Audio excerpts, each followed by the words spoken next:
அம்மா எல்லாருக்கும் வணக்கம். இப்போ வந்து நம்ம தாரகை வந்து கடவுள்கிட்ட போய் சேர்ந்துருச்சு. என்ன சொல்கிறதுன்னு தெரியாது. இன்றைக்கி பிரதோஷம், செவ்வாய்க்கிழமை. நாங்களும் டெய்லியும் ஆஸ்பத்திரி, டெய்லியும் அதுக்கு பார்க்காத ஆஸ்பத்திரி கிடையாது, பார்க்காத ட்ரீட்மெண்ட் கிடையாது. நாங்கள் சென்னை கொண்டு போனதுக்கு சென்னையில் 2 தடவை எக்ஸ்ரே எடுத்தாங்க, ரத்த டெஸ்ட் எடுத்தாங்க. அந்த உணவு குழாயில் வந்து இவ்வளோ பெருசு கட்டி இருந்துச்சு. அந்த ட்ரீட்மெண்ட்டை பார்க்க முடியாது, கொஞ்சம் நாளைக்கு தான் இருக்குன்னு சொன்னார் டாக்டரு.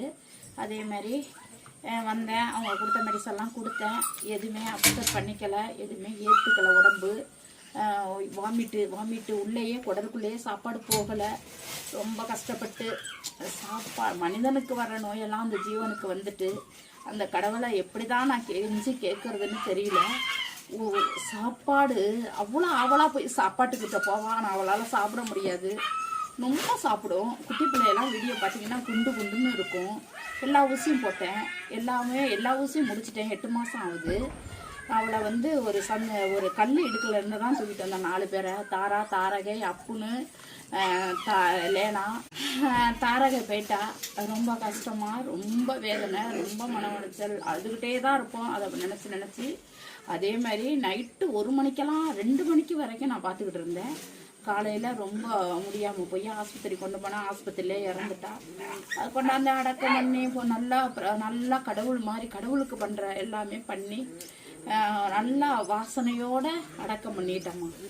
அவ்வளோ ஜகஜோதியாக அவளை கடவுள் மாதிரி பார்த்து அடக்கம் பண்ணியிருக்கேன். எல்லாரும் கேட்பீங்க, என்ன பண்ணுறதுன்னு தெரியல. அவ்வளோதான், அதுக்கு பிரார்த்தனை அவ்வளோதான் இருந்திருக்கு. இந்தமாரி நோயெல்லாம் யாருக்கும் வரக்கூடாது. இது என் கையில் வந்ததுனால இவ்வளோ ஆஸ்பத்திரி, இவ்வளோ வைத்தியம் 4 மாதம் வரைக்கும் பார்த்துருக்கேன். மறுபடியும் அவளுக்கு போகிற விதி முடிஞ்சிருச்சு. அப்படியே தலை வலிக்குது எங்களுக்கு. சொல்லி அழுக முடியாது, சொன்னாலும் தீராது எனக்கு. ரோட்டில் எவ்வளோ பிள்ளைங்க அந்தமாரி நோய் வந்து எத்தனை பிள்ளைங்க அப்படியே எலும்பு தோலுமாக இருக்கும் பாருங்க. அத்தா தண்டி பிள்ளை கூட போயிட்டாங்க.